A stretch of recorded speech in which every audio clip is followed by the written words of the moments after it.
You are listening to the Central Indiana Sports Report, episode number 203.5, our Indiana Wesleyan Women's NAIA Tournament Preview with Kevin Helfrich of the Action Sports Network. You're listening to the Central Indiana Sports Report with your host, Greg Mengelt.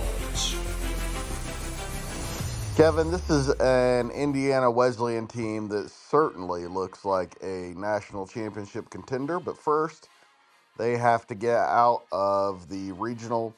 The Liston bracket is what it's called, and that is being played at Lucky Arena in Marion. And it starts at 5:30 Friday afternoon with the host Wildcats 29-2 against Philanthropy Smith from Arkansas, which is 20-10, followed by Grandview, Iowa, and Olivet Nazarene. Kevin, your thoughts on the Wildcats heading into this tournament?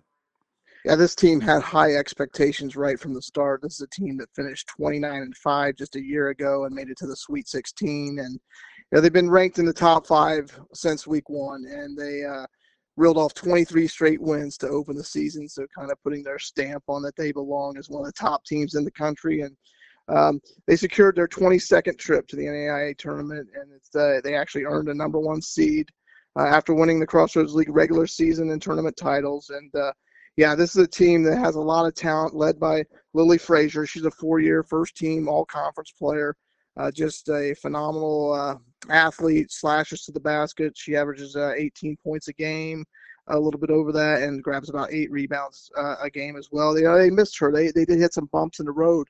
The last 5 regular season games, they lost 2 of the 5 without her on the floor. She was able to return when the Crossroads League tournament took place, and the Wildcats then found their groove once again, winning all 3 games and avenging a loss to Marion to end the regular season. They got them again in the championship game of that tournament, and the Wildcats won 64-58. So this is a seasoned veteran team, a lot of experience. They've got 3 players who have scored at least 1,200 points in their career, and so a lot of good offensive players.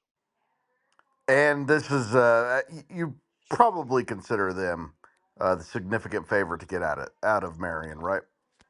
Yeah, I definitely would. This first game they have, I think they should win this one fairly handily. The team they're playing, Philanthropy Smith, they only average about 60 points a game, and the Wildcats, average, I believe it's over 80 points a game. So, offensively, the Wildcats with a huge upper hand in this one.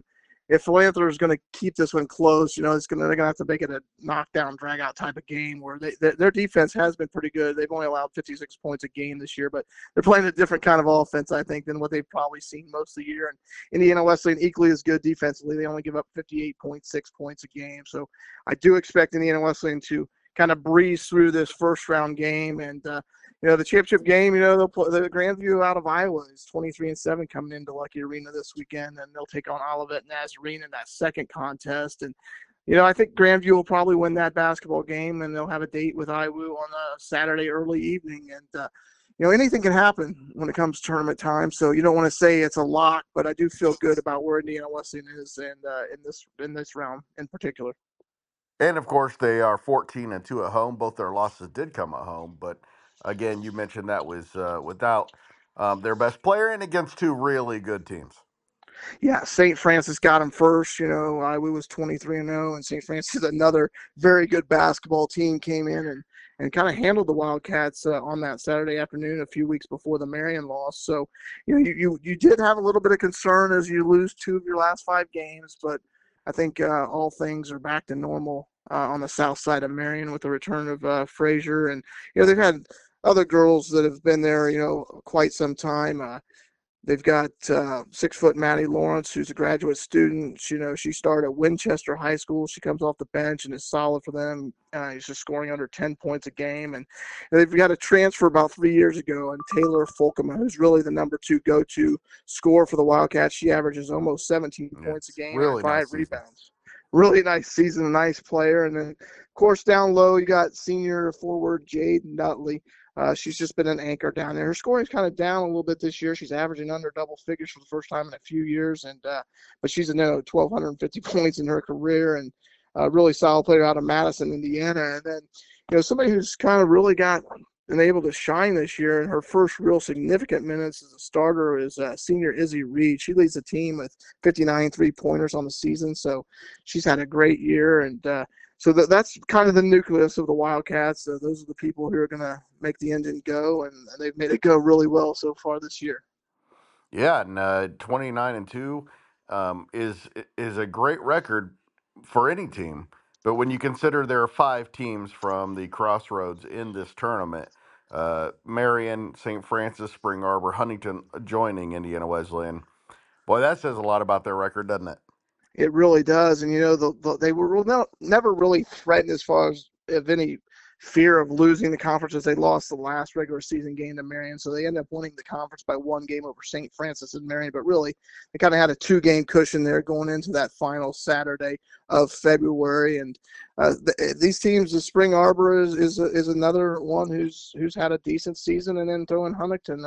Yeah, those 5 teams are all very very good at the top. The bottom half of that league kind of drops off quite a bit, but those Right. first 5 teams are really good. And out of those teams, Indiana Wesleyan, St. Francis, and Marion, I think all 3 of those teams could make a deep run in this tournament. And I think Indiana Wesleyan, the one thing that concerns me when you get to postseason play, especially if you can get to that Final Four, that or championship game, is really a lot of teams have dominant post players, and I just don't know that Indiana Wesleyan has what I would call a dominant presence down low in the post. Yes, they've got solid, good players, but a lot of times at that championship level, there's some really, really dominant players down low, and I think that's one area where the Wildcats, get deep into the tournament could be an area of concern. And they only shoot the ball 31% from 3-point range. Yes, they shoot it well overall, just over 45%, but that 3-point shot is significant, especially come tournament time. And we expect a lot of points from them on Friday. I would imagine they have a shot to reach triple figures, which they've done a few times this year. Yeah, I think so too. I think you're right. I think they are going to pour it on that first game and score a lot of points. And Kevin, there will be basketball all day long Friday, and a couple of championship games on Saturday. Lots for fans to go check out. You got the men's and the women's both at Lucky Arena this weekend. Should be a great day for Indiana Wesleyan fans.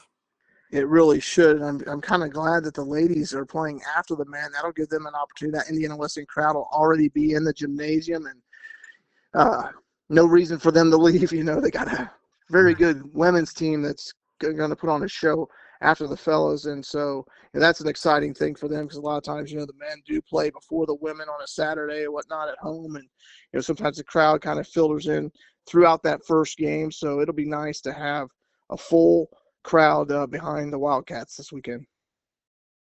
And one thing we haven't mentioned is their head coach Ethan Whaley and the job that he has done as the head skipper of the women's program.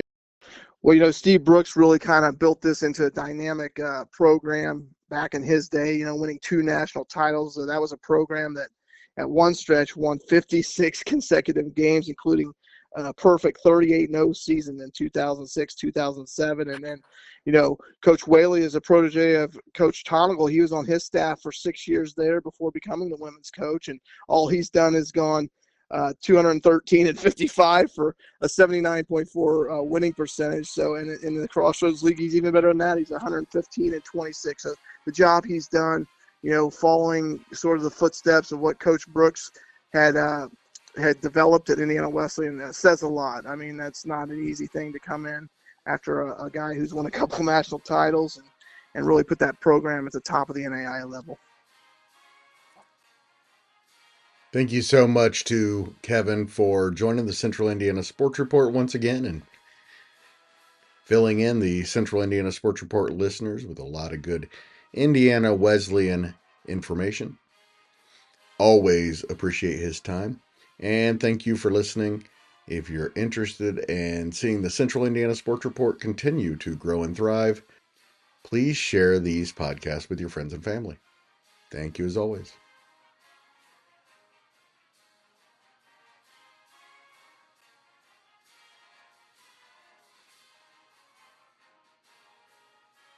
The Central Indiana Sports Report is a product of ITG Media, and I love Susie.